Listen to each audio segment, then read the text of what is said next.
and they will not stand up and defend anybody, whether it's for racism or sexism or anything else, you know? Yeah, I mean, or the homophobia, you know, Right. that's another big thing. no, that is a big thing, right? Because they have very, very strict heterosexual, you know, hegemonic, patriarchal white men. So kind of- actually, I'm not as optimistic that it will end anytime soon. Well, I mean, I don't know if it'll be soon. I mean, when I say I'm talking about decades, right? You know, but you know, ethno-nationalism, like I said, unless ethno-nationalism turns into a regime, you know, like totalitarian, Yeah. and that's certainly a possibility, right? I'm not excluding that, but unless it goes that way, it usually doesn't reign because it's hard to maintain the energy and the population behind that, you know, in democratic societies. But hey, I mean, this is. You know, this is the thing, like, you know, when you look at, you know, I have a degree in political science and I did international comparative politics, you know, and when you look at America, you're always kind of taught from the perspective that all the stuff you see that happens in Europe and in Africa and Asia never would happen in America, right? Because if you did, right, well, you know, now we're like, yeah, this does happen in America, right? In the 90s, we were studying like France and everything, and now, you know, this situation is here. But on a serious thing, I think I agree with you because a lot of, especially white faculty, I mean, black and brown faculty have to deal with this up front. So it's like even if they don't want to be on the side, they're on the side.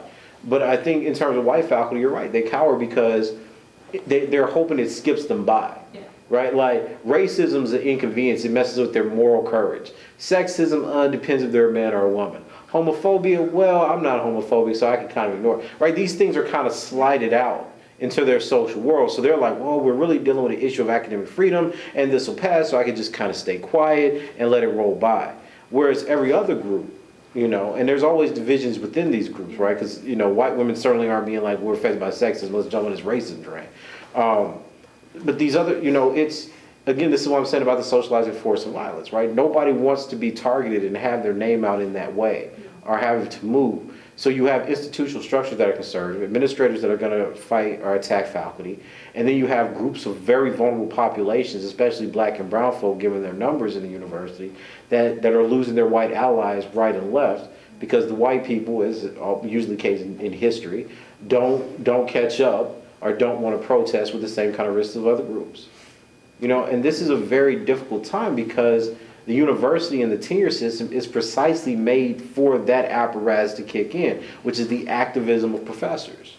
And given that that's not happening under this regime of violence and censorship, means that the assumption that we've all made that everyone would be courageous if they couldn't lose their jobs is falling apart. And this is why the academy has become much more of a conservative and censoring force than a liberating force. This is why our theories are reflecting the conservatism of our political actions rather than an analysis of the types of things that are going on. I was just pointing out that your point about America is not going to be like European or other, but now the social networking piece of it is a global phenomenon. And so that you're not just dealing with, you know, this national discourse where, you know, you can turn it one way or the other on one debate in a political event, where you have the debate, you have the event, and then you have the attack, which silences you or any other person who's speaking out, and then that's a global attack. Yeah. Or, you know, it's so where it may minimize here in this, you know, it's not, it used to be a regional attack or something, and now it seems. No, you're absolutely right. So we're not, you know, that's the you know, the technological change. Well, look, when I went to the Netherlands, I was doing a session on the book, my book, The Man Not. And, you know, we were talking about black men, and then somebody was like, well, you know, what about this issue of Trump? You know, so they were like, does America not care the way the rest of the world looks at them? I was like, well, probably no, right? Because it's a white supremacist nation. I mean, this is, if anything, this proves that black people have been right. America is a white supremacist republic. You know, but the fact that this is what's interesting about it is that they started telling me about the growth and the rise of white right-wing groups in the Netherlands. You know, that these ideas and these trajectories are spreading throughout various geographies. And you know, and that's what I'm saying is that the uniqueness of America isn't all that unique because what you see, I mean, it's not a coincidence that you see the rise of this kind of right-wing white supremacist leg in all the major Western countries, right? This is something about the course of civilization. right? And I mean, can anybody think of a black author or a brown author that writes in that language recently? I think the last book we had on that was probably Huntington. Right? We don't think in these terms. We don't think in these terms. But now we see all these local, or not so much local, but these geographic specific cases where this very idea is coming about. You know, and again, this is the scary part, because we're just not ready for it. Our institutions aren't ready for it. Our faculty aren't ready for it. Our young people are not ready for it. You know, and this is, you know, people, when I first came out, when I first finished and I started writing about, because, you know, Obama was president, everybody was like, oh, you know, Curry, you're just pessimistic, right? And I told him, I was like, you do know for every symbolic success, and this is Derek, because, I talked to Derek a lot when I was writing my dissertation, so I was doing a lot on his work, and, it's like, Derek says that for every symbol there's a backlash, and the backlash is usually worse. If you're like, oh no, we've made a turn, I was like, well, that's not what history shows us. History, no, I'm serious. History does not show us that we've made a turn. It's like when ethno-nationalism pops out, you see repression, you see a focus on white population, and you see a demonization or extermination of racialized men. That's the way that empire works. And sure enough, ta-da, And I guess my frustration when you're in philosophy, there's never like, well, Curry's right, research was right, But it also points out that the arrogance of the intellectual project, right? The arrogance of believing that we're the interpreter, par excellence, so to speak, is that we interpret the world towards our interests rather than what the world is disclosing to us. I mean, this is a major moment for people. Not because it shows that one group of people is right or wrong, but because it shows that we have to reorient the whole way we think about things. We have to reorient ourselves to everything about what we assume democracy will. It seems that democracy is, in fact, compatible with neo-fascism. That's an important discovery in the 21st century, right? Because we've always said that democracy was the enemy of these kinds of ideologies. So then this means that we have to do a major re-examination of what we thought. If this is true, then that means that all these democratic reforms that we think are doing such great work on race and on migration, right? We got to rethink that. This demonstrates that the civil rights movement wasn't that effective because it didn't re-socialize America, right? This didn't just pop up overnight. This was already here. This was already the undercurrents of these invisible voices. Those people that Donald Trump was like, oh, we didn't hear you, middle America. Well, guess what? Now we hear you, you see what you got. So we have to start thinking about and diagnosing very different problems. And that means that some people may have to turn to actual politics, questions of power, because that's what we're exercising right now. And the academy's moved to this discursive formulation of race and using continental philosophy and talking about discourse and grammatology precisely because it didn't want to deal with the messiness of the real world. It wants to write itself in terms that nobody could understand because it's not speaking to the people who are being affected. These young brothers who were involved with Ferguson, these brothers are being killed. We don't know why these black men that are involved with Black Lives Matter are just being picked off. Like, this is telling us something about the orientation of violence and the state to political dissent. Like, this is costing people its lives, and we're not paying attention to it because we have the veneer of what social activism looks like. Oh, look, this academic has 1 million Twitter followers. Congratulations. Look at how important they are. But when was the last time you ever had a revolution happen because of hashtags?